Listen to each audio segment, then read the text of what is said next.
Well, got me lots of notes today. A lot of things to cover.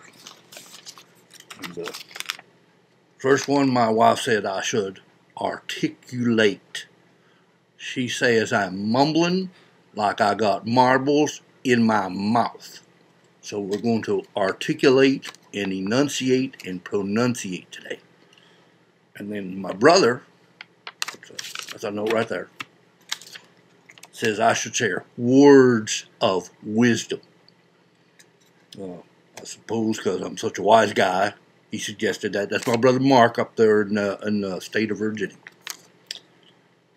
So here is my words of wisdom for today. If at first you don't suck seeds, try again. Now, I've got some examples. You got the Michael Jordan. Did you know on a JV b-ball team, that's what we insiders call the basketball, he was cut from the team. Then you got your Thomas Alva Edison. Why, he tried to do the light bulb 3,000 times. I believe he tried to get that little thing in there that lights up so that you and I can see and eventually do the YouTube. And finally, the Beatles. That's right, that's that, what we used to call the Fab Four. Well, there's turned down left and right because somebody said, well, Beatles, who'd ever listen to a song by them? And they became John, Paul, George, and Ringo after, of course, the fifth Beatle, Pete Best, was bounced out of there unceremoniously as a drummer.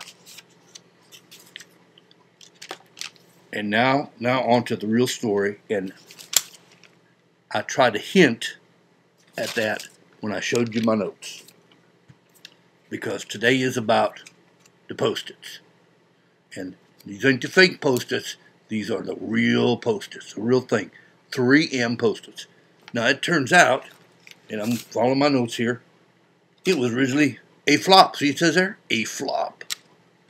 Because it was based on a glue, what they called underachieving adhesive. It did not achieve what it was supposed to. In other words, it didn't stick. Well, it turns out that the fellow who developed the glue, his name was Spencer Silver with the 3M company, and he developed this glue, and it was supposed to be a super glue, and it turned out to be like less than that. In fact, it was like a weak glue. It was a weak glue. Well, it sat there for years. It was like going from the late 60s, early 70s, and then a fellow by the name of Art Fry. See that right there? Art Fry. Well, Art came in, and he's a church-going fellow. And he was singing in the choir. And he'd put little bits of paper, you know, like if they say, how great thou art that week, he would put a piece of paper with how great thou art. And if it is Jesus loves me, just I know, for the Bible tells me so, he'd put the piece of paper in there. Well, then he would stand up and the paper would fall out, and he might be singing Rock Ages because it just fell out of his hymnal. Well, he's upset, and he found out about this underachieving glue. Well, they had some yellow paper, leftover scrap paper, and he put some of this underachieving glue, he put it on that, in other words, he stuck it on the paper, and lo and behold, when he went to church the next week, and if he put it on Rock Ages, by golly, it stuck there. However, it peeled right off. It was like a miracle. It was a wonderful thing.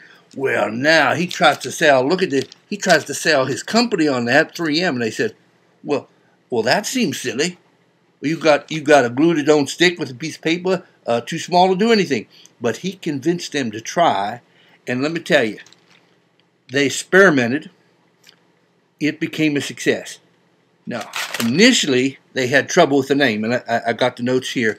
They called it Jot and Jerk. Well, who's going to buy Jot and Jerk? Maybe some jerk would. They called it Mount and Show. Well, that sounds like, are you mounting a horse? And then they settled on press and peel pads. Well, is it a peel or is it a peel? So finally they ended up with the name Post-it Notes. Now look at here. It will take 500 million Post-its to go around the world. That's right. And I believe that's probably what they said, because they say it's $1 billion business. So that counts the Post-its and all the artificial counterfeit ones, but $1 billion industry. A story in Texas, a tornado took the roof off the house, Post-its still on the fridge. How about that? And another time, now I don't know who would do this, somebody stuck a Post-it on the nose of an aeroplane and it flew from Las Vegas to Minneapolis. Now that's just some of the stories. I got lots of stories here, but we're running out of time. But I will tell you this, Post-it has got its own YouTube channel, got its own Facebook, and it's got its own web address. That's www.post-it.com. That's www.post-it.com. And the story for you is, if you don't first succeed, don't you give up, because you could become the next Post-it guy. Now, I'm going to finish off with this little story for the children out there. As a itsy-bitsy spider go up the spider spout. Down came the rain, washed the spider out. Out come the sun, dried up all the rain. And the itsy-bitsy spider, he crawl up that water spout again. Now, you be like that spider, and maybe you're going to come up with the next Post-it. And if you do, just, send me some money. I appreciate it. Thank you. Thank you very much.